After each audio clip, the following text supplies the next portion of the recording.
All right. Hello, NaNoWriMo. It is Haley from ProWritingAid here, and I'm going to take you on a little bit of a tour of ProWritingAid and talk to you about how I use it to work on my own fiction documents, as well as share some of my favorite reports in the program. Okay, so I have a sample text here. It's about it's not a little too long, a little too short for a chapter. It's about a scene long. And what you see right now is the ProWritingAid web editor.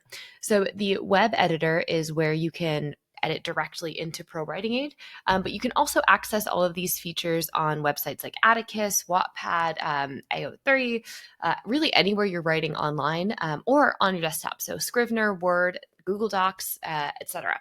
So you can access all of these features both here on the web editor, which is prowritingaid.com, but then you can also install ProWritingAid for Chrome, or for your desktop, so you can access all of these features inside your favorite writing app as well. So let's just get that out of the way first. Now, I am working with about a scene's worth of fiction text here. And as you can see, there are some highlights in the text right now. That's because when you first enter text into ProWritingAid and have ProWritingAid turned on, you receive our real-time style, spelling, and grammar suggestions. These suggestions, as I just mentioned, cover things like style, spelling, passive voice, all of the kind of base level tidying up queries that you want to run to make sure that your text is looking as strong as possible. Now, what I will typically do when I have some fiction text that I want to work on is have this real-time report, again, it's on automatically, and just have a peek at some of the suggestions. But really, I want to spend my time over here on the right in the goals sidebar. Now, the goals sidebar shows you that grammar, style, spelling, passive voice, but it also goes beyond that and shows you your scores against the kind of key categories for your writing type. So up here at the top, you can change your writing type depending on what you're working on. This is general fiction, but you could select fantasy, horror, mystery, romance, sci-fi, etc. Or if you were working on something else for work or something like that, you could come in and choose a business document. And every time you change the style, you'll see the suggestions within here change. So now that we're looking at a CV, which this obviously isn't, but if we were, we have action verbs and business jargon, etc. But I'm going to come back over to General Fiction Creative. And again, this goals sidebar shows me my ranges for the key reports that are important for general fiction writing. So each of these categories corresponds to one of the advanced reports up here. So it's a great place to just start and get a sense of how is this selection working. So I can see things, so the typical kind of way that this box works is the tick mark shows where you are, and then this shaded bit shows your goal score. So we can see for grammar and spelling, for instance, I'm fairly far away from that goal score. I can come in here and start to accept some of those suggestions, and then my score would move up and get closer to that range.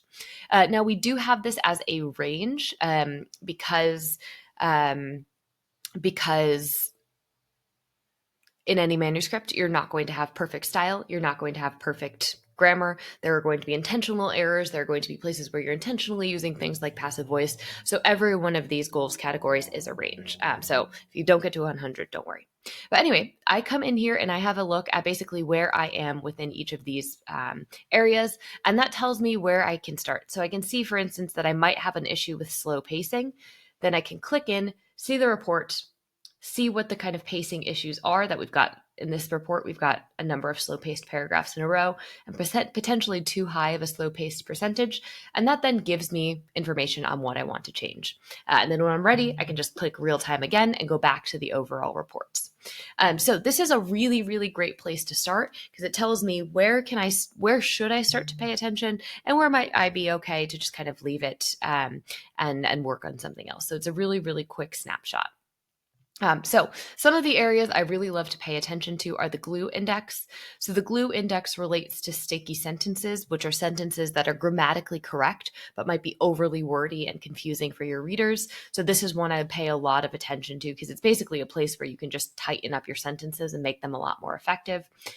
Coming back to real time, I often tend to pay attention to dialogue tags as well. So to make sure that I'm not A, overusing dialogue tags, or B, using some unusual ones that will kind of take people out, or using dialogue tags with adverbs, where, I'm telling rather than showing. So I'm saying yelled loudly instead of making it clear within the dialogue that they're angry. So again, I start a lot in the goals sidebar. Now, when I'm working on fiction, another couple of things that I tend to look at. So first are repeats. I come into the repeats report, which highlights all of the 4, 3, 2, 1 word repeated phrases within your document. If you have longer repeated phrases, so 5, 6, etc., I will highlight those as well. This is really good because when I am writing, particularly when I'm quickly drafting in something like NaNoWriMo, I tend to just repeat myself because I'll get a phrase stuck in my head and I'll use it a million times. So I come in here, I look for repeats, which is the overall number of repeats, and then echoes, which is close repeats, so repeats that are within a certain proximity to each other.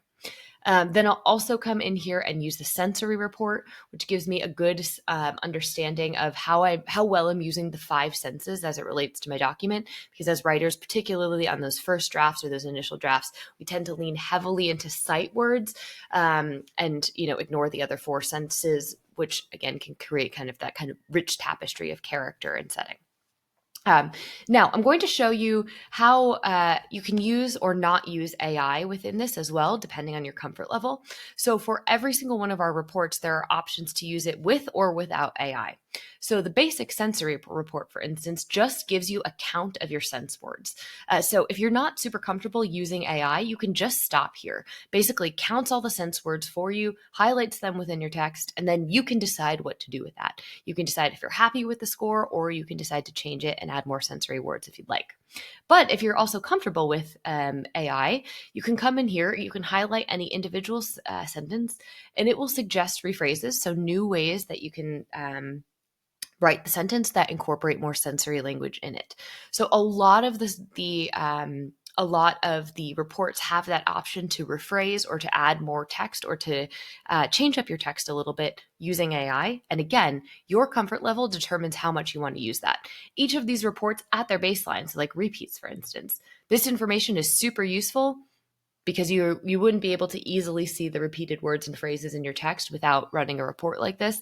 You don't have to use rephrase. You can just, choose to rephrase if you'd like, but you don't have to if you don't want to. So again, there's that kind of baseline. Let me get the information. I can choose what to do with it. Or if you're more comfortable, you can use AI. And I'm just going to show you 2 more quick features. If you're looking for a bigger kind of overall look at your plot, character, setting, world, etc., come in and run the critique report, which is this button I just pushed up here. It does take a second to run, but the critique report comes in and it highlights first your story's strengths, and your areas for potential improvements. And then it really breaks down your style, your cohesion, your use of descriptive language, how your characters are changing within the story, your plot, just really giving you that kind of overview like a beta reader would give, to say, what's this piece of text like? How does it work as a whole, rather than these kind of macro individual grammatical and style parts? So I always make sure I run a critique report after I'm happy with the text to make sure I'm getting my story across well. So that is a super lightning quick look at how I use ProWritingAid on my own NaNoWriMo drafts or any of the kind of fiction drafting I'm doing. We hope you enjoy the webinar series that we're working on, and get started with ProWritingAid.